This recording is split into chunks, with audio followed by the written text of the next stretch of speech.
Welcome to all. I am doctor Mamta Chaudhary. Students, आज का topic है फ्लो साइटोमेट्री। यह टॉपिक एमएससी सेमेस्टर थर्ड के पेपर 12 का टॉपिक है। फ्लो साइटोमेट्री के पार्ट 1 में हम introduction of flow cytometry and principles of flow cytometry की स्टडी करेंगे। फ्लो साइटोमेट्री के जो पॉइंट्स हैं वो हैं introduction, basic principles of flow cytometry, working of flow cytometer and applications of flow cytometry. इस लेक्चर के पार्ट 1 में हम इंट्रोडक्शन और basic principle of flow cytometry के बारे में स्टडी करेंगे, और जबकि working of flow cytometry and applications of flow cytometry की स्टडी हम पार्ट 2 में करेंगे। फ्लो साइटोमेट्री क्या है? Measuring properties of cell as they flow in a fluid suspension across an illuminated light path। यानी जब हम सेल सस्पेंशन के फ्लूइड को जब वो फ्लो करता है, रन करता है, तो उस पर लाइट डाली जाएगी। उस लाइट की स्कैटरिंग से जो हमें ग्राफ मिलेगा उससे हम सेल की प्रॉपर्टीज़ जान सकते हैं। मेनली जो सेल सस्पेंशन जो है वो किसी तरह का भी हो सकता है, पार्टिकल सस्पेंशन भी हो सकते हैं, और सेल सैंपल में ब्लड सैंपल भी हो सकता है। तो मेनली जो सेल है, जो कोशिका है, उसकी 3 जो कैरेक्टरिस्टिक्स हैं वो हम फ्लो साइटोमेट्री के थ्रू जान सकते हैं। Number 1 cell size, number 2 cell complexity, and number 3 phenotypes of cell. Cytometry के थ्रू हम ये जान सकते हैं कि जो सेल का सस्पेंशन है उसमें कितनी सेल स्मॉल साइज हैं और कितनी सेल लार्ज साइज की हैं। दूसरा, सेल की कॉम्प्लेक्सिटी क्या है? सेल की कॉम्प्लेक्सिटी यानी सेल जो है वो कितनी ग्रैन्युलर है वो देखा जाता है। और थर्ड जो कैरेक्टरिस्टिक है वो है फिनोटाइप ऑफ सेल। फिनोटाइप में ये देखा जाता है कि जो सेल सस्पेंशन है उसमें कितनी तो हेल्दी सेल्स हैं और कितनी एपोप्टोसिस दर्शाने वाली सेल्स हैं, यानी जो एजिंग की ओर बढ़ रही हैं। तो हेल्दी सेल्स और एपोप्टिक सेल्स के बारे में भी हम फ्लो साइटोमीटर के द्वारा जान सकते हैं। तो इस तरह से हम कह सकते हैं कि फ्लो साइटोमीटर के द्वारा हम सेल का साइज, कॉम्प्लेक्सिटी एंड फिनोटाइप के बारे में पूरी डिटेल पता कर सकते हैं। Now introduction of flow cytometry. Flow cytometry is a technique of quantitative single cell analysis. यानी फ्लो साइटोमीटर जो है वो किसी भी सिंगल सेल के एनालिसिस को की क्वांटिटेटिव कैरेक्टर्स को जानने के लिए एक टेक्निक है, और इस टेक्निक को सबसे पहले डिस्क्राइब किया था वेलेस काउल्टर ने 1950 में। और जो फ्लो साइटोमीटर जो डेवलप हुआ था 1970s में, इसका यूज़ ऑटोमेटेड सेल काउंटिंग में किया गया। फ्लो साइटोमीटर की हेल्प से हम सेल को काउंट कर सकते हैं, उसको एग्जामिन कर सकते हैं और उसकी सॉर्टिंग कर सकते हैं, यानी उसको छांट सकते हैं। किस बेसिस पे? उनकी ऑप्टिकल प्रॉपर्टीज़ के आधार पर।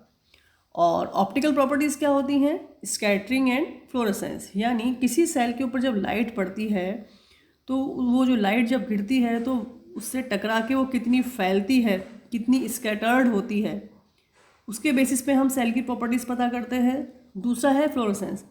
अगर सेल में नेचुरल डाई है तो उस डाई की वजह से भी फ्लोरेसेंस उत्पन्न होगा, तो उस फ्लोरेसेंस के बेसिस पे भी हम सेल की क्वालिटी और क्वांटिटी पता कर सकते हैं।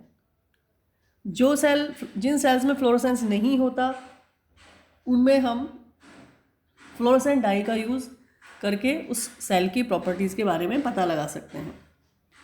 The present state of the art, flow cytometers are capable of analysing up to 13 parameters. तो इस तरह से हम आज की डेट में फ्लो साइटोमीटर की हेल्प से किसी भी सेल के बारे में 13 पैरामीटर्स, सेल या पार्टिकल्स के बारे में 13 पैरामीटर्स जान सकते हैं, ये एक महत्वपूर्ण गुण है फ्लो साइटोमीटर का। ये गुण है first forward scattering, second side scattering, third 11 colours of immunofluorescence. तो ये जो 13 पैरामीटर्स हैं ये हम फ्लो साइटोमीटर की हेल्प से सेल सस्पेंशन में पता कर सकते हैं। ये जो आप पिक्चर देख रहे हैं ये फ्लो साइटोमीटर की पिक्चर है। और फ्लो साइटोमीटर्स के कई सारे पार्ट होते हैं, मेनली 4 पार्ट्स होते हैं, जैसे कि lasers, dichroic mirrors, filters and detectors. तो ये जो आप एपरेटस देख रहे हैं इसमें जो ब्लू वाला जो पार्ट है जिसमें आपको ये दिखाई दे रहा है, यहाँ पर सैंपल को लोड किया जाता है। जो भी सेल सस्पेंशन है उसके सैंपल को लोड किया जाता है। तो ये जो पूरी मशीन है, इस मशीन में एक पार्ट होता है जिसे हम कहते हैं फ्लो सेल। इसमें एक शीथ फ्लूइड होता है और इस शीथ फ्लूइड में ही जो सैंपल है सेल सस्पेंशन का वो रन करता है। शीथ फ्लूइड के कारण एक फोर्स उत्पन्न होता है जिसकी वजह से जो सैंपल होता है नीचे की ओर जाएगा, और जब ये नीचे की ओर रन करता है तो इसके ऊपर लाइट पड़ती है जो लेज़र फॉर्म में भी हो सकती हैं। और जब इन पे लाइट पड़ती है सेल्स पे तो इससे लाइट स्कैटर्ड होती है। इस स्कैटर्ड के बेसिस पे ही जो इन्फॉर्मेशन मिलेगी वो डिटेक्टर को जाएगी, और डिटेक्टर जो है इसको सिस्टम को, कंप्यूटर सिस्टम को भेजता है जहाँ पर इसका ग्राफ बनेगा। नॉर्मली इसमें देखा गया है कि जो स्मॉल साइज के जो सेल्स हैं वो स्कैटरिंग कम करते हैं और ज़्यादा साइज की जो सेल्स हैं वो स्कैटरिंग ज़्यादा करेंगी। तो जब स्कैटरिंग ज़्यादा होगी तो बड़ा ग्राफ के अंदर बड़ा पीक बनेगा, और स्कैटरिंग कम होगी तो छोटा पीक बनेगा। तो आप ग्राफ के पीक को देख के ही पता लगा सकते हैं कि सेल का साइज छोटा है कि बड़ा है। अगर पीक बड़ा है तो सेल साइज इज़ बिगर, और अगर पीक छोटा है तो cell size is smaller.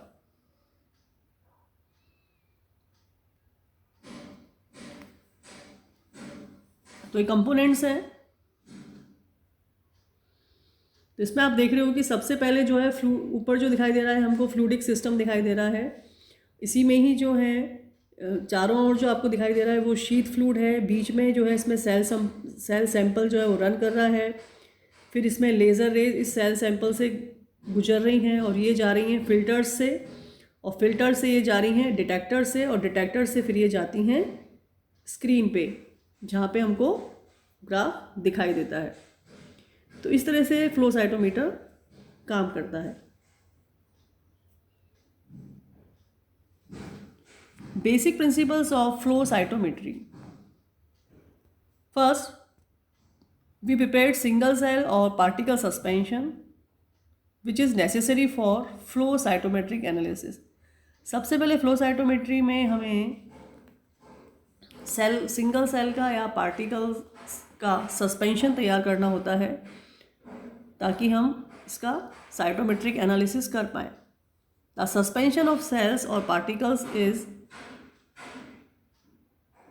स्पायरेटेड into a channel surrounded by a narrow fluid system. तो ये जो सस्पेंशन है ये शीथ फ्लूइड से घिरा हुआ रहता है। फ्लो सेल होती है, उसमें शीथ फ्लूइड होता है, और फिर इस शीथ फ्लूइड में सैंपल जो है वो रन कर रहा है। और इसमें आप देख रहे हो कि जब लेज़र रेज इस पर पड़ रही है तो लाइट स्कैटर्ड हो रही है